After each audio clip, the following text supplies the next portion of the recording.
মুম্বাইয়ের রাতের খাবারের পর তরমুজ খাওয়ার কয়েক ঘন্টার মধ্যে একই পরিবারের 4 সদস্যের রহস্যজনক মৃত্যুর ঘটনা ঘিরে বেরিয়ে আসে লোমহর্ষক সব তথ্য। প্রথমে এটিকে সাধারণ খাদ্য বিষক্রিয়া ঘটনা মনে করা হলেও তদন্ত যত এগোচ্ছে ততই সামনে আসছে ভয়ঙ্কর সব আলামত। ফরেনসিক পরীক্ষায় নিহতদের দেহ এবং তারা যে তরমুজ খেয়েছিল সেই ফলের নমুনায় মিলেছে ইঁদুর মারার বিষ জিঙ্ক ফসফাইড। বৃহস্পতিবার ভারতের সংবাদ মাধ্যম এনডিটিভির এক প্রতিবেদনে উঠে এসেছে এসব তথ্য।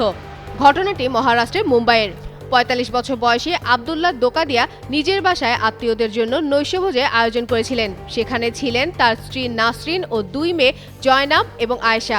অতিথিদের জন্য রান্না করা হয়েছিল মাটন পোলাও। তবে অতিথিরা চলে যাওয়ার পর রাত 1টার দিকে পরিবারের সদস্যরা তরমুজ খান। কি হয়েছে? মিনিস্টার ফ্রিজ কিনে হাম্বা জিতেছে। মিনিস্টার ফ্রিজ কিনুন, হাম্বা জিতুন, আরো আছে আকর্ষণীয় উপহার। আর এর কয়েক ঘন্টার মধ্যেই ভয়াবহ পরিস্থিতির সৃষ্টি হয়। ভোর 5টার দিকে পরিবারের সবাই তীব্র বমি ও ডায়রিয়ায় আক্রান্ত হন।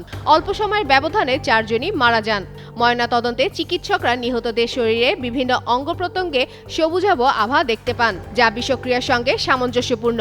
পরে ফরেনসিক পরীক্ষায় নিশ্চিত হওয়া যায় তাদের শরীরে জিঙ্ক ফসফাইডের উপস্থিতি ছিল। একই বিষাক্ত রাসায়নিক পাওয়া গেছে তরমুজের নমুনাতেও। তদন্তকারীরা এখন খতিয়ে দেখছেন বিষটি দুর্ঘটনাবশত তরমুজে মিশেছিল নাকি পরিকল্পিতভাবে এতে বিষ ঢোকানো হয়েছিল। এছাড়া আব্দুল্লাহ দোকাদিয়ার শরীরে মরফিনের উপস্থিতিও নতুন রহস্য তৈরি করেছে। পুরো ঘটনায় অপমৃত্যুর মামলা দায়ের করে তদন্ত চালিয়ে যাচ্ছে পুলিশ।